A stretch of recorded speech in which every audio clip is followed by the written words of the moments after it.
we're back at Chris's booth here, Badland Aircraft, and you know we visit every year, and every year he brings something new to the table. And check it out, we're dragging the nose wheel now.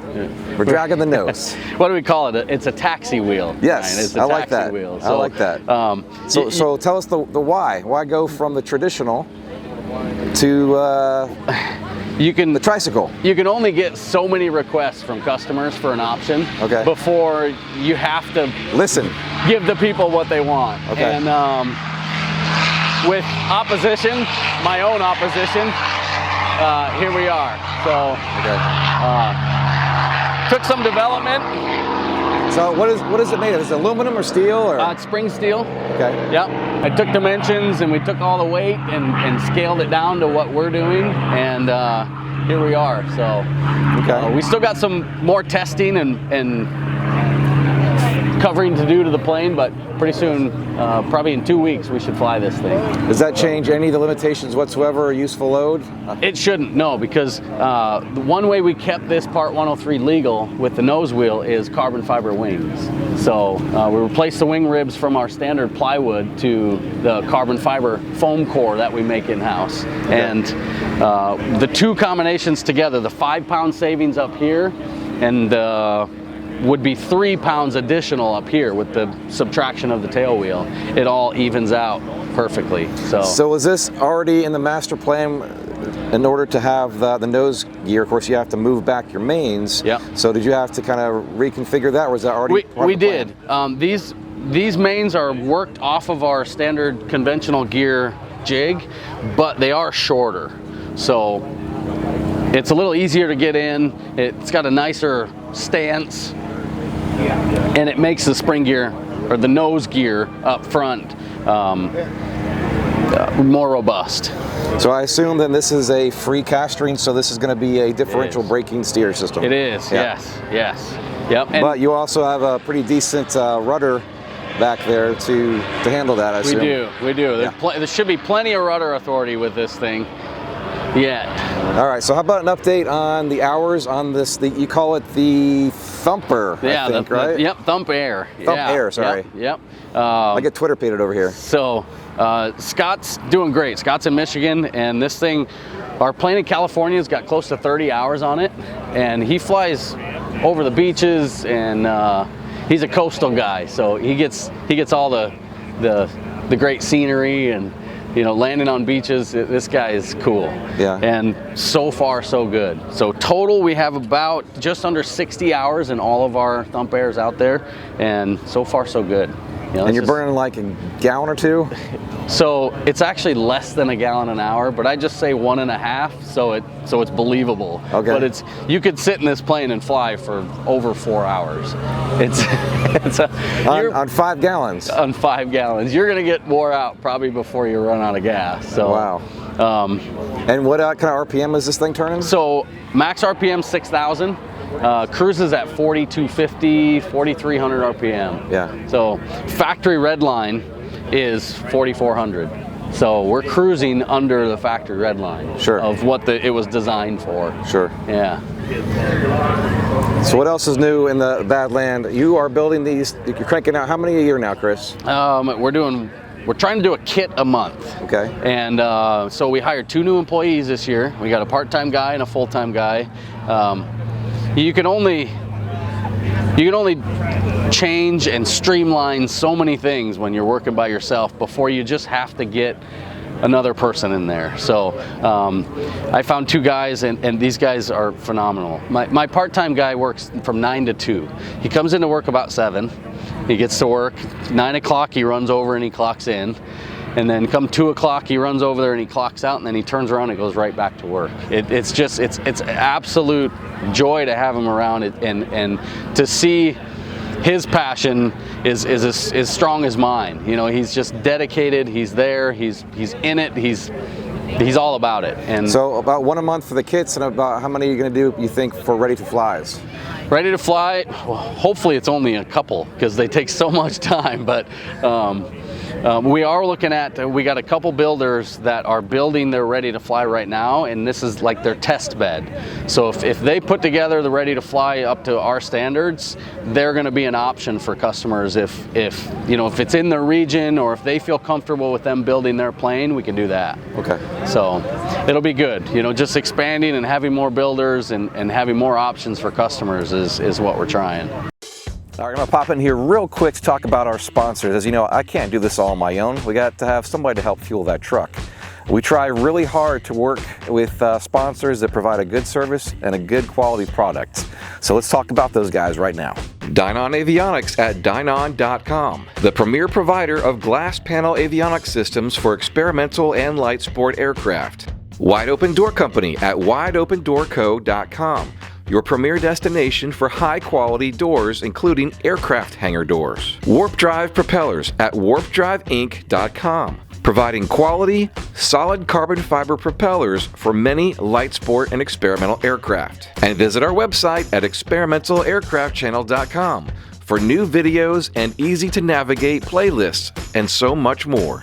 Speaking of fueling that truck, if you guys want to join us on our Patreon page, become patrons of this channel, just search on Patreon for Experimental Aircraft Channel. Sign up. There's several different levels, so check that out. All right, Chris, so walking around, notice you got something brand new cased in carbon fiber here. What's that about? That's our Comelli whole plane rescue chute. Whole plane rescue chute. Yeah. This thing weighs 11 pounds. And here you can see the emergency release here. So before you fly, you unlock it, you pull the pin, and it's armed. So hopefully, there's no need for that, but in the event of a catastrophic control surface failure, or the event of a health condition, if you're on an approach and you get dizzy all of a sudden. Yeah, you just don't feel right, or something's not feeling right. Yeah. You have that there. And this is the first one that we've ever installed on a plane. This is air charged, so it's not explosive. Okay. And it does give you the weight allowance too. This plane, we have plenty of weight to spare on this plane. When we're all said and done, we've done our calculations, we should have 11 pounds to spare on this one. But that doesn't mean we're gonna put a bunch more stuff on it. We're gonna fly it light, because it's just gonna perform better. And so back to the chute, it's not ballistic, it's not a rocket, but it does take air, so you can kind of top it off, or is it nitrogen filled? Or nitrogen filled. It's got a gauge right on it. So before you fly, you just peek at the gauge and make sure you're in the green and ready to rock and roll. Awesome. So, yeah, super cool little plane. We got the MGL. So are we gonna have you have a shirt made up for your customer that says "Don't pull the chute"? Yeah, that's a good one. I like that.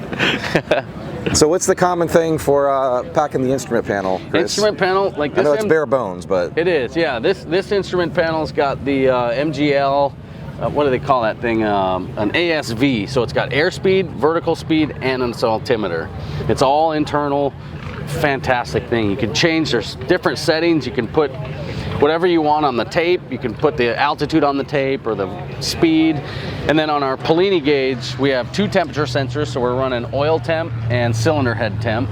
And then your gauge, your RPM gauge, you can program all your warning lights for the temperatures, and yeah, it's just simple. That you called it. That's what we're looking for. Yeah, I notice again the heel brakes. Is that the only option? Heel brakes are standard. We do have a toe brake too.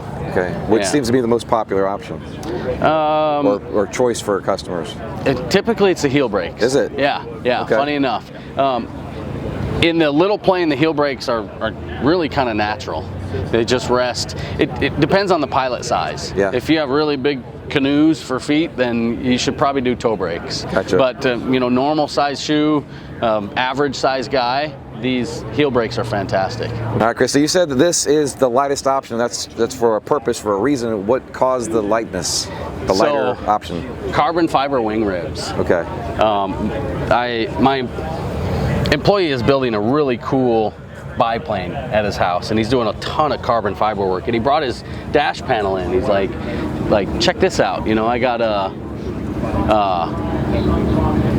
foam cord thing, and you know, he showed me what he was going to do on it, and it dawned on me that I could take that sheet that he has and just cut it like I cut my plywood on the CNC router. Okay. So we made a couple test sheets in-house, just 2 foot. So these are the in-between ribs. Yeah, these are false ribs. Yep. These sit up here, and they just float the fabric in between the main ribs. Okay. You can see the ones without the cap strips. And that's about half of the ribs that you... Yeah, there's 36 of these. Okay. So there's 7 ribs and, yeah, 18 false ribs. And all of the ribs are the same material. Yeah. So out of that 11 pounds in total, you think that might be half of the weight right there? Yeah. Yeah. Yeah. It's a lot of it. This is 5 pound savings. Wow. That's huge. That's huge. Do you think, I don't know what the cost difference is from wood to carbon, but it can't be, for little scrap pieces of carbon, it's about the same? It's about a $2,700 option. It costs us quite a bit more than we anticipated. Wow. It's about 3 days of work to make the sheets. Okay. You know, and then once we have the sheets. So you actually lay this up in the shop? Yeah, we're making the sheets in-house. Okay. We're wire cutting the foam on the CNC machine. We're doing everything right to these. So I gotcha. It really cut the cost down. If we were to go just off the internet or off the lot, it would be about a third more expensive. Wow. But we're able to make these in-house and control the quality. The strength is phenomenal. I mean, you can break it, but the loads aren't that direction. No, they're not. Yeah. Well, but even after it breaks, it's still there. Yeah. And the force that the loads go on, it's still there. Sure. So they're fantastic. This is the best upgrade that we've done. Yeah, you just broke it and proved it still works in the plane that it's supposed to be operating at. Yeah. So you got your main spar would be here, and your false rib spar is here. So that short little distance, you're still, it's in place. Yeah. So it's like aircraft hardware. And it's when you designed to bend. When you put your fabric on, do you not glue that to it? Yep, right across here. So you can see we fill this with epoxy across the top, and we sand it smooth, and that really holds everything in place. So super strong. You can't break these. Don't cut your hand. Yeah, I know. I'm probably gonna get a sliver in here. I keep playing with it all day. I brought about 50 of these things, and I broke 15, 20 of them. All right, Chris. So we were just talking about safety and helmets, and you said you actually recommend this particular helmet or style helmet. Yeah, it's lightweight. It's a search and rescue helmet, or like an adventure or rock climbing helmet, and they're designed to have all sorts of options. So you got the tinted visor, all sorts of different ear things. I run a motorcycle communication on there, so it's got Bluetooth. I can plug into my headset, and I like it. I 100% encourage flight with a helmet, because just one little rough landing or something, you bump your head and it could be a really bad day. But this could save you. I'm a fan. This one's a cask search and rescue helmet. That's the way to look for them. They're awesome. Well, how about giving some communication information so they can reach out and talk to you? Best way, Chris at badlandaircraft.com. That's the best way. Typically, it's about a 2-day cycle. Every other day, I get to my emails and get back to you. So don't hesitate. And you just informed me that you do allow visitation to your shop. Yep. It's weekly. We have somebody come by. But call ahead. Yes, please. Let me know you're coming so I know, and we can, sweep up the shop a little bit or something. And we love having people by.